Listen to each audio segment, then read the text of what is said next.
तो चलिए आज हम एक बहुत ही मशहूर कहानी ज़ूज़ू चींटी और पिया कबूतर की दुनिया में उतरते हैं। देखते हैं कि आखिर इस छोटी सी कहानी में ऐसी क्या बात है जो इसे इतना खास बनाती है।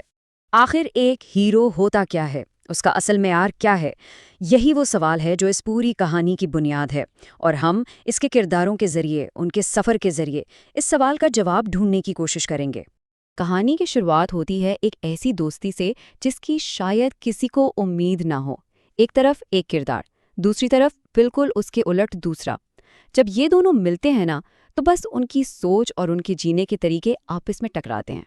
तो देखिए, एक तरफ है ज़ूज़ू, वो चिंटी जो हमेशा आने वाले कल की प्लानिंग में लगी रहती है, और दूसरी तरफ पिया कबूतर जो कहती है जो है बस आज है। और पता है, यही जो इन दोनों के बीच का फर्क है ना, वही इनकी दोस्ती की सबसे खूबसूरत बात है। जोजो कहती है मजा करना अच्छी बात है बिल्कुल, लेकिन मुझे तैयारी करनी है। ये जो उसके अल्फाज है ना, ये सिर्फ एक वार्निंग नहीं है, बल्कि ये एक बहुत गहरी सोच को जाहिर करते हैं।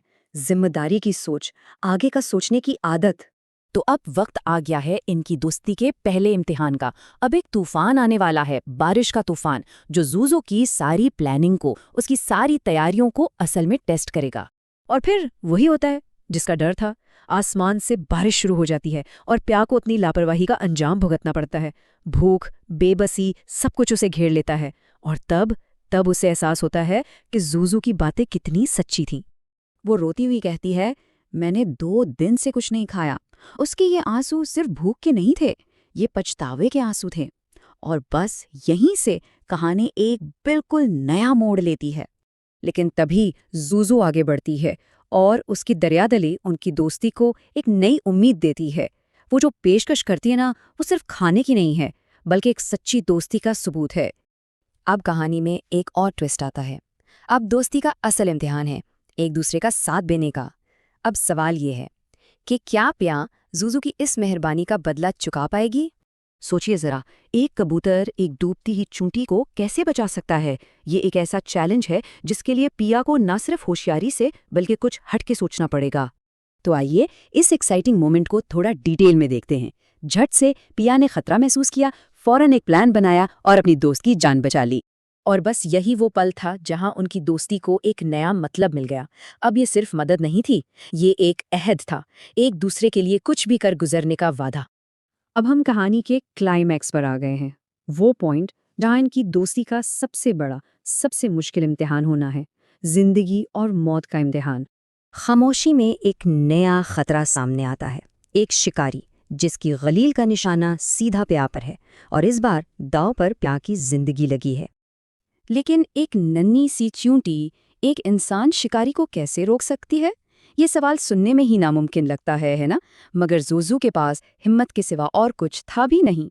तो देखते हैं कि कैसे इस छोटी सी चूंटी ने अपनी हिम्मत से कमाल कर दिखाया। ये सिर्फ एक रेस्क्यू मिशन नहीं था, यह उस वादे को पूरा करना था जो उसने अपनी दोस्त से किया था। ज़ूज़ू कहती है, मैं तुम्हें खो नहीं सकती थी, तुमने मेरी जान बचाई थी, मैं तुम्हें अकेले इस खतरे में कैसे छोड़ देती? उसके ये अल्फाज उनकी दोस्ती की गहराई और इस एहसास को बताते हैं कि एक का दुख सबका दुख है। तो अब हम कहानी के इख्तिताम पर हैं, और यहीं इसका सबसे पावरफुल सबक हमारे सामने आता है। सबक एक छोटे से हीरो के बड़े दिल का। 50 गुना सोचा जा सकता है। ये एक मामूली सी चींटी की वो ताकत है जिसका अंदाजा लगाना भी मुश्किल है।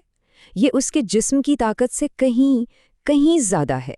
जोजो कहती है, चींटियों को कम मत समझो, हम अपने वजन से 50 गुना ज्यादा उठा सकती हैं। ये बात सिर्फ एक साइंटिफिक फैक्ट नहीं है, ये उसकी हिम्मत की मिसाल है, वो ताकत जो उसने अपनी दोस्त के लिए इस्तेमाल की। और आखिर में यही इस कहानी का मॉरल है, इसका निचोड़ है कि सच्चे दोस्त हमेशा एक दूसरे के काम आते हैं, और हीरो बनने के लिए जिस्म का बड़ा होना जरूरी नहीं, दिल का बड़ा होना जरूरी है। तो हमेशा याद रखिए, असल ताकत साइज में नहीं होती, असल ताकत तो हिम्मत में है, और दिल कितना बड़ा है इसमें है। और ये कहानी ख़त्म होते होते एक सवाल छोड़ जाती है हम सब के लिए, कि हमारी अपनी जिंदगियों में वो चूंटी कौन है जिसे हम शायद छोटा समझ रहे हैं, जिसकी ताकत का हमें अंदाज़ा नहीं। इस पर सोचेंगे तो शायद हमारी ज़िंदगी का सबसे बड़ा हीरो हमें अपने आसपास ही मिल जाए।